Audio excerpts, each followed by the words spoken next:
¿Qué tal? Buenos días. Bienvenidos a la iglesia Venid y Ved. Estamos ubicados en la región 107, Manzana 32, lote 12, en el fraccionamiento Paraíso Maya, aquí en Cancún, Quintana Roo. Vamos a dar inicio. Bueno, normalmente las personas se preparan para recibir el año y muchos se ponen calzones rojos para el amor, otros amarillos para el dinero. No importa que en enero estén llevando la televisión al empeño o quizá inician el procedimiento para divorciarse, ¿verdad? Porque, bueno, tiene una explicación. El ser humano por naturaleza es supersticioso y es idólatra. Lo vemos nosotros en el libro de Éxodo, en el capítulo 32, cuando habla de el becerro de oro. Y bueno, el pueblo de Israel estaba ansioso porque Moisés se había ido 40 días y 40 noches a estar en la presencia de Dios y ellos se sentían huérfanos. Entonces van y le dicen al hermano de Moisés, que se llamaba Aarón: haznos dioses para que nos protejan, para que vayan delante de nosotros. Entonces, fíjense, somos muy dados a los fetiches, les queremos poner valor, poder a cosas que no la tienen. ¿Cuántas personas vemos que se ponen que el lacito rojo o que traen el cuarzo? Y le están dando todo el poder a ese tipo de cosas que no tienen ninguna razón de ser. Y fíjense, la gente acepta la mentira como si fuera verdad. La mentira vestida de verdad ha llegado a ser verdad para los incrédulos. Y bueno, estábamos comentando previo a que llegue el año. Y ya después, en el día 2 quizá empiezan: voy a hacer ejercicio, voy a bajar de peso, voy a pues ahorrar, a estudiar otro idioma. ¿Cuántas personas, quizá el día 1 o 2 de enero, en su mente fue: voy a agradar a Dios? Lo que quiero en este 2023 es agradar a Dios. Seguramente muy pocas personas así lo hicieron. Y vamos a dar inicio al estudio que empezamos el domingo anterior, que es cuando Dios te cambia tus planes. En segundo lugar, cuando las cosas no suceden como esperábamos, es porque Dios ha cambiado tus planes. Es porque Él tiene un plan mejor. Leemos en Jeremías las siguientes palabras. Escuchemos la Biblia. Jeremías 29:11. Porque yo sé muy bien los planes que tengo para ustedes, afirma el Señor. Planes de bienestar y no de calamidad, a fin de darles un futuro y una esperanza. Ahora que estamos empezando el 2023, no sabemos lo que va a pasar. Nadie lo puede decir. Pero Dios dice que Él tiene planes para nosotros en este año y son buenos planes para el futuro y para llenarnos de esperanza. Pero Él te da la opción: puedes seguir adelante con tu pequeño plan y puedes meterte en todos los problemas y dificultades cuando intentas seguir tu propio camino, o escuchar a Dios que te dice: yo tengo un plan mayor. ¿Qué sabemos sobre el plan de Dios? Bueno, déjenme hablarles de esto. Lo primero que sabemos es que el plan de Dios para nuestras vidas es siempre más grande que nuestro plan. El plan que tenía José y María para su vida posiblemente no pasaba de casarse, tener hijos, trabajar en la carpintería, mantener a la familia como cualquier otra familia. Además, en una aldea que tenía muy poca influencia en lo que iba a pasar en el país y mucho menos influencia en lo que iba a pasar en el mundo. Pero Dios dice, no, yo quiero por medio de ellos llevar un plan mucho mayor. Yo quiero valerme de ellos para bendecir al mundo entero. Y el plan de Dios fue mucho más grande de lo que ellos podrían haber imaginado, pedido, soñado. Y el plan de Dios para nuestra vida es igualmente mucho más grande de lo que nosotros podemos imaginar. En segundo lugar, el plan de Dios es para nuestra vida, es siempre más gratificante, es la clave para la autorrealización. Esta palabra que se puso tan de moda hace unos años. El hecho de buscar el realizar tu propia personalidad, encontrar el propósito, el sentido de nuestra vida, y la clave está precisamente en vivir el plan de Dios. Porque es la única manera de vivir una vida con significado, con propósito, porque el plan de Dios es para lo que tú has sido creado. Y nada puede ser más satisfactorio en nuestra vida que vivir conforme al plan de Dios. Y en tercer lugar, el plan de Dios para nuestra vida siempre va a resultar más difícil. Sí, como lo estás escuchando, va a resultar más difícil. Porque requiere fe, porque requiere abnegación, porque requiere entrega. Y no voy a bromear con esto. A veces, cuando sigues el plan de Dios, el camino se hace mucho más estrecho, parece más confuso, desde luego más difícil y puede que más doloroso. Escuchemos la Biblia. Mateo 7:13. Entren por la puerta estrecha, porque es ancha la puerta y espacioso el camino que conduce ¿a qué? A la destrucción, y muchos entran por ella. Versículo 14. Pero estrecha es la puerta y angosto el camino que conduce ¿a qué? Que conduce a la vida, y son pocos los que la encuentran. Vemos que en segunda de Timoteo, capítulo 3, versículo 16, nos expresa, toda la escritura es inspirada por Dios.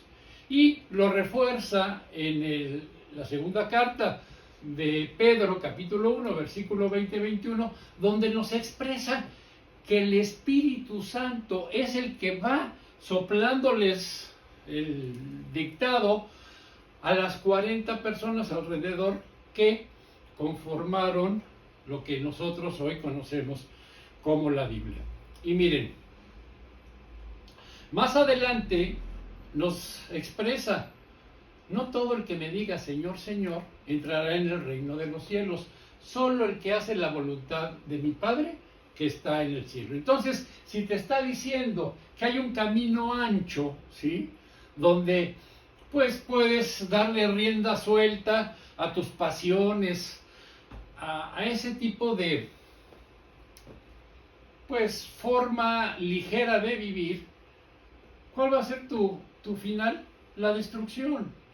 Mas sin embargo, si eliges ser seguidor del Señor Jesús, ser su discípulo, bueno, pues vas a entrar en esa puerta angosta, estrecha.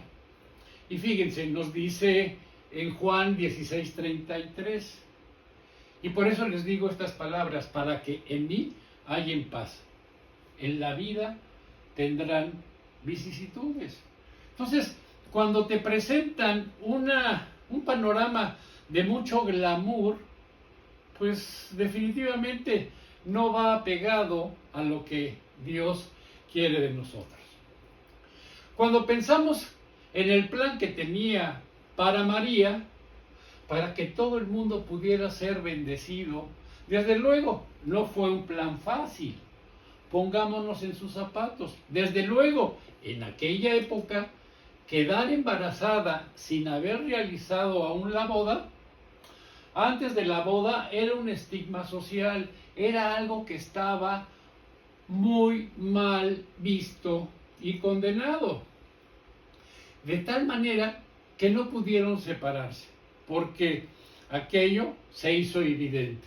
Las habladurías, las críticas, ay pues, esta chica tan buena que parecía, y José, cómo nos tenía engañados, tan bueno que parecía, tan santito el hombre. Y mira cómo abusó de la confianza de los padres de María, cómo hizo esta desgracia, qué vergüenza para todos. Y esto no pararía. Conocemos cómo funcionan los chismes. ¿Y qué dirían tus amigos si ustedes fueran con ellos con la noticia de que están embarazados, pero siguen siendo vírgenes? Hoy dirían, te sometiste a un programa de fertilización in vitro, pero en aquella época era algo impensable, era algo imposible. Y estoy convencido de que nadie pudo haberse creído esa historia. Y esto provocaría burlas y chascarrillos. Y todo esto que sin duda María tuvo que escuchar en algún momento, debió resultarle muy doloroso. Y justo antes de que ella dé a luz, surge esto del edicto del emperador César Augusto, de tal manera que tienen que ir a registrarse al lugar de nacimiento de José, a Belén, al sur. Y estando en una gestación tan avanzada, tienen que recorrer toda Palestina, desde el norte de Nazaret, en el norte de Israel, tienen que cruzar toda Samaria y media Judea para llegar a ese pueblecito. Y recordarán que les había comentado anteriormente, domingos atrás, que ese trayecto constaba de 156 kilómetros. Hagan de cuenta de Cancún a Valladolid, o de la Ciudad de México, 10 kilómetros antes de llegar a Tasco.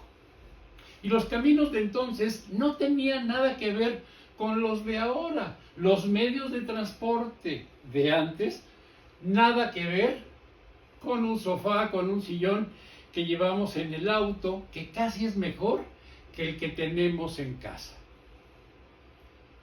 Tan confortable, además con posiciones, con calefacción, nada que ver. No sé si alguna vez se han subido a un burro o a un caballo. Y no es nada cómodo. Pasen media hora en el burro y terminarán con las piernas curvas. Y ella, en ese estado de viaje, ya no es que fuera cómodo, tuvo que resultar muy doloroso.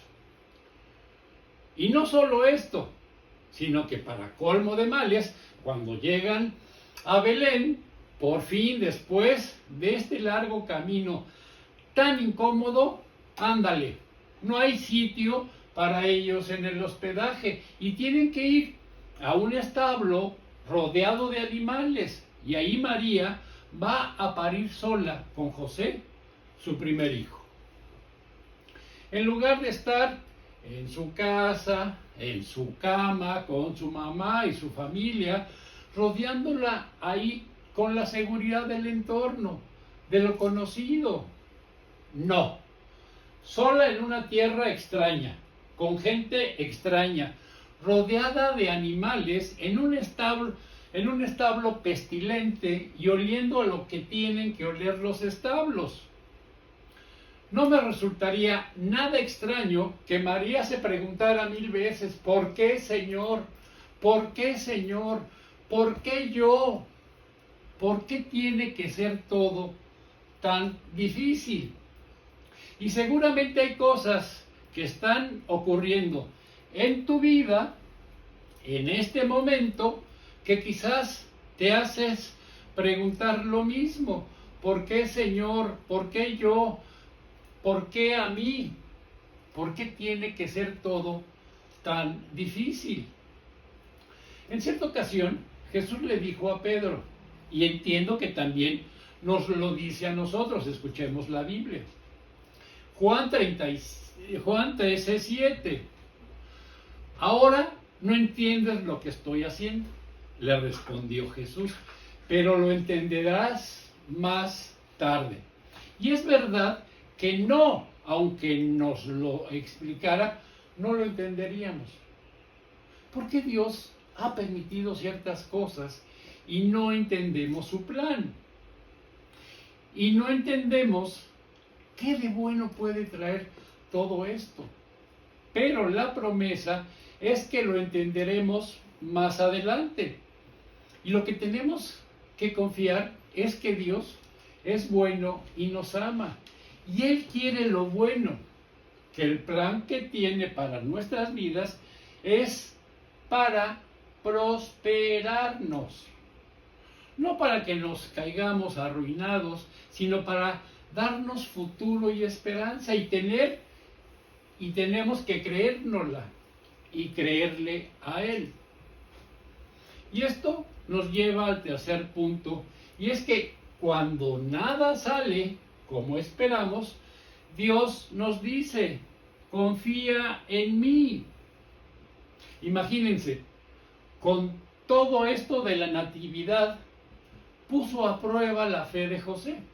Es verdad, hemos estado hablando de María, ella es la coprotagonista de esta historia, pero también está José con un papel importante. Y pongámonos también en su lugar. Hagamos este ejercicio de imaginación. Piensen que su prometida se les acerca y les dice, cariño, tengo una noticia que darte. Mira, estoy embarazada y tú sabes que tú no tienes nada que ver con esto. Así que lo primero que piensas, ¿qué es? Ha sido infiel. Se ha acostado con otro. Pero ella dice e insiste y promete que no ha tenido intimidad con ningún otro hombre, que es un milagro, que es parte del plan de Dios. Ah, bueno, si es de Dios, sí, ¿tú te lo creerías? Si tu novia llega y te cuenta eso, que ha quedado embarazada y que tú no tienes nada que ver, y que no te preocupes, porque esto no es una infidelidad, sino que ha sido un milagro. ¿Tú te lo creerías? Yo no, desde luego, ¿eh? Por muy creyente que yo sea, no me lo creo.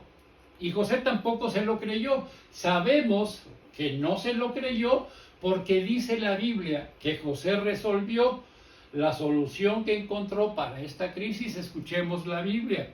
Mateo 1:19.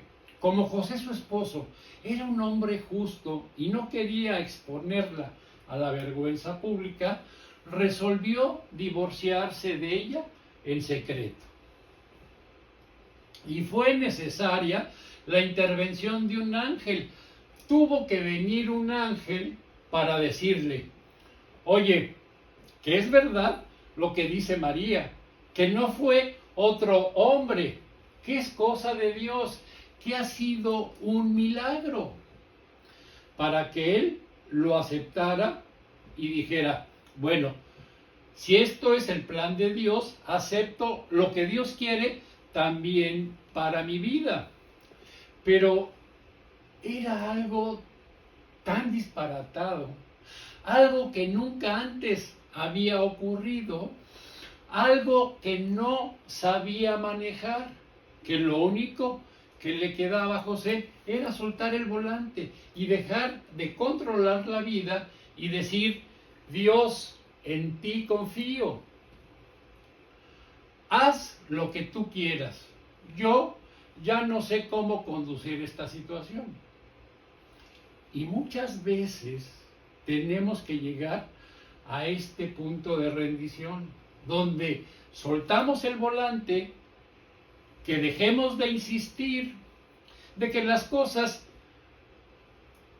de hacer las cosas como a mí me parecen, o lo que a mí me gusta, o lo que yo quiero, para que se haga la voluntad de Dios. Y muchas veces tú no sabes que Dios es todo lo que necesitas hasta que Dios es todo lo que tienes. A mí me ha ocurrido en algunas ocasiones de estar buscando ayuda que me pudieran apoyar económicamente para determinados momentos puntuales. Y al final, cuando ya no tengo más ideas, cuando ya no tengo más a quien acudir, cuando ya no me queda ningún recurso, solo Dios, y le he dicho, o tú me sacas de aquí, o tú haces algo, o yo aquí me hundo. Y entonces es cuando he aprendido y he descubierto que no necesito nada más que a Dios, que todo lo demás sobraba, porque Dios es suficiente, es todo lo suficiente. Pero para llegar a este punto, al menos en mi vida, he tenido que recurrentemente llegar al punto de no tener nada más que a Dios para descubrir que no necesito más que a Dios. Muchas veces pensamos que si estamos en la voluntad de Dios, todo será fácil, todo fluirá sin dificultad ni problemas. Dense cuenta, el problema de algunas mentiras es que tienen mucho de verdad y esto es lo que las hace más peligrosas. Y es cierto, y yo lo he descubierto en mi vida, que cuando intento hacer las cosas a mi manera, en mi tiempo, encuentro mucha resistencia, muchos obstáculos. Pero cuando es el tiempo de Dios, como que estos obstáculos ceden, las murallas caen y todo ocurre con facilidad, de forma sencilla. Es mi experiencia. Pero no nos equivoquemos cuando creemos que esto es evidencia de que estamos haciendo la voluntad de Dios. Es verdad que ocurre cuando estamos en la voluntad de Dios. Algunas veces, otras no. Si no, pregúntenles a los mártires en Roma o en la forma en que murieron los apóstoles de Jesús. Pero es verdad que a veces sí, que experimentamos esto. Como que Dios nos da la oportunidad, pero a veces lo malinterpretamos.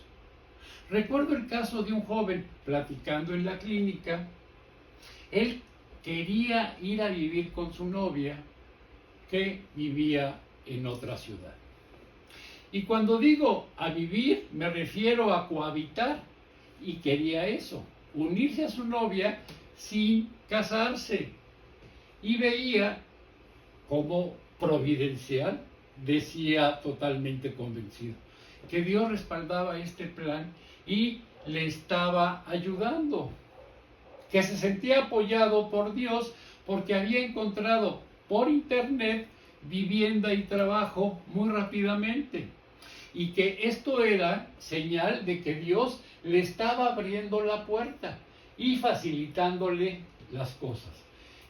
Estaba en la voluntad del Señor. Por favor, espero que nadie piense como este joven, porque lo que está claro es que Dios no se contradice a sí mismo. Y cuando te dice que es pecado, no te va a decir que lo hagas. Y cuando te dice que algo está mal, no te va a decir, bueno, el fin justifica los medios. No. Dios es coherente. Y Él es el mismo ayer, hoy y por siempre. Por eso encontramos un terrible error en nuestros conceptos de lo que significa seguir a Jesús. Cuando pensamos que Dios nos facilita la vida, estamos en su voluntad y que el camino fácil es el camino de Dios.